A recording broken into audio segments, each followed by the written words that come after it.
so excited for this video today because I am going to be doing a reading vlog on an arc, which I've never had an arc sent to me before, so I am beyond thrilled to be able to read it before it comes out and voice my opinions and thoughts and leave a review. I also thought that this would be a great opportunity to film a YouTube video for, just because it seems like a fun idea and I get to share with you my reactions, not just through the screen with a review on Goodreads, but also my facial expressions so you guys can see my actual reactions to the book. The book that I'm going to be reading is On the Run with a Vampire by Annis Starr. I'm so sorry if I pronounced her name wrong. I signed up to read this arc because I absolutely love vampires. I am a huge fan of Twilight. Watching and reading Twilight got me into vampires, so I'm really excited for this book. This is my first time reading a book by this author, so I'm really excited to check out her work and see all that it offers.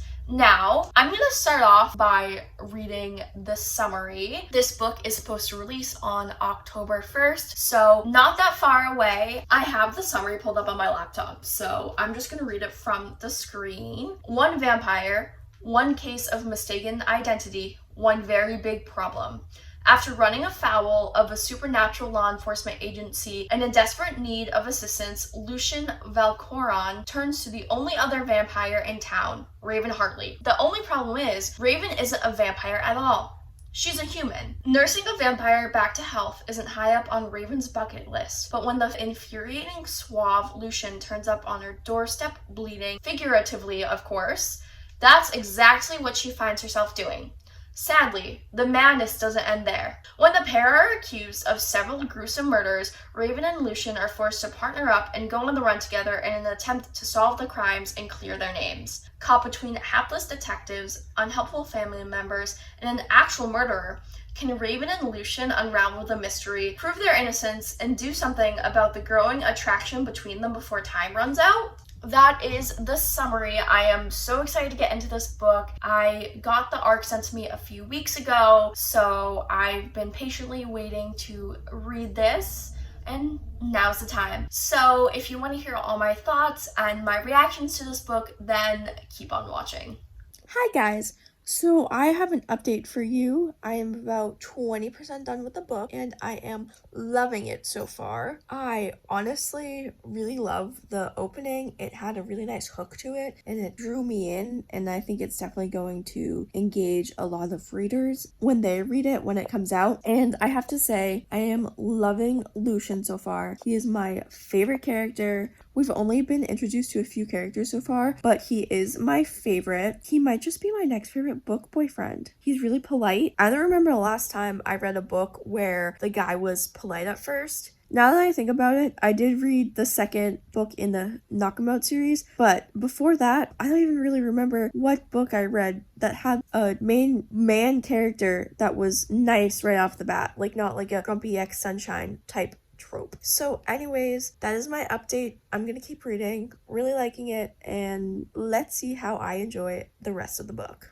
So I am here to recap On the Run with a Vampire. I finished it a few days ago, had time to collect my thoughts. I actually ended up writing everything down just so I wouldn't forget, and I am here to discuss. I want to start off by saying again how fun it was to read an arc. It's something I've never done before, and hopefully I can read more in the future. Hopefully this isn't my first and only one. Reading arcs is honestly such a cool concept, and I'm so glad that fans of authors get to read their books sometimes before everyone else does and write reviews. I think that's such a cool concept, and I also think it's really fun. Enough about how grateful I am. Let's get on to the actual book. So I gave this book a 3.75, which isn't bad. I actually really enjoyed it. I think it's a perfect fall cozy mystery. It was really light, it went really fast, it was short, so so it didn't take me forever to get through, which was really nice because sometimes, you know, you're just looking for a quick book to read that also has a good plot and is just easy to get through, which is obviously what I found with this book. Like I was saying earlier,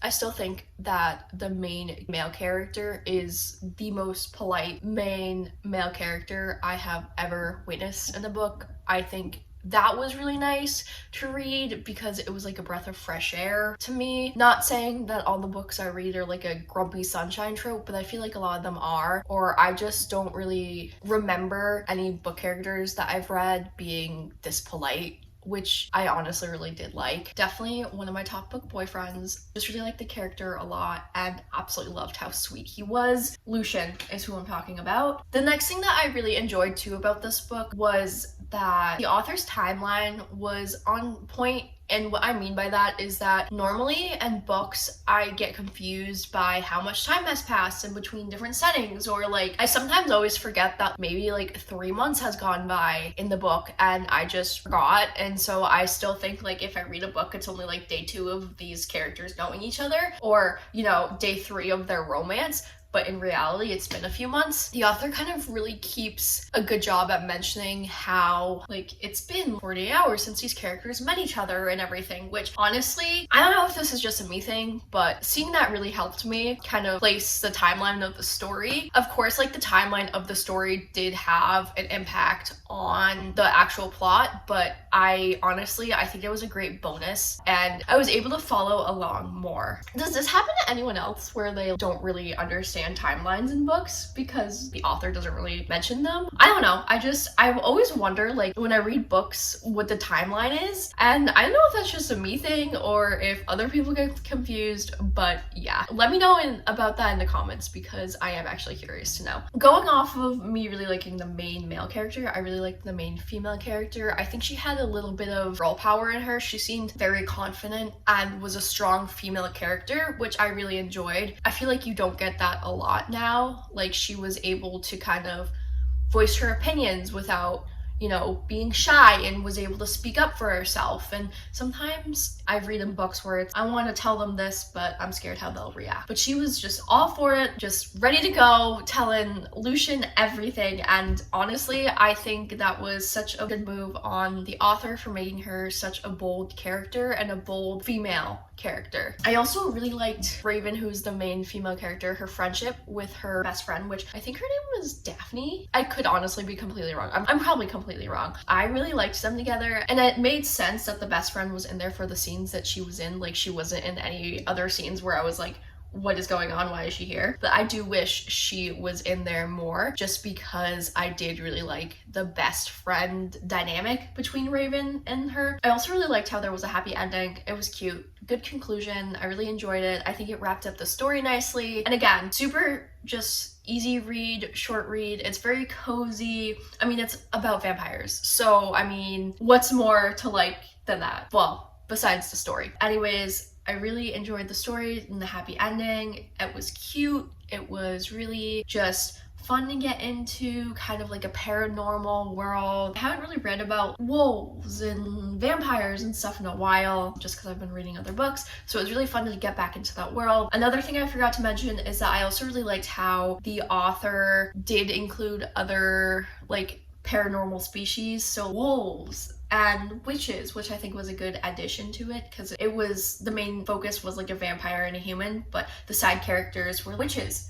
So I think that was really fun. I will say there was a little bit of spice in it for those of you who don't really like it. I give the spice factor a 2.5 out of 5, which honestly isn't bad. The reason why I gave it a 2.5 was because there wasn't much in there, but it was graphic. So honestly, even if you don't like spice, I think you'd be fine reading this book just because it's in there, but like obviously you can skip it and you won't miss much of the story. So yeah, so I just wanted to put a warning about that. But overall, really enjoyed the book. I'm gonna check out some of the author's other books when I'm in a mood for a cozy fall read again. But yeah, I'm really excited for you guys to check this out. Again, this comes out at the beginning of October, which is literally in less than 1 week away, which is insane. I can't believe we are at the end of the year already. But go check this book out. I really enjoyed it, and let me know if you end up reading this when it comes out. I'd love to hear your feelings and opinions on it. Anyways, this is it for the video. I hope you enjoyed it. Don't forget to subscribe and like because that would really help me out. And I will see you guys in the next video. Bye!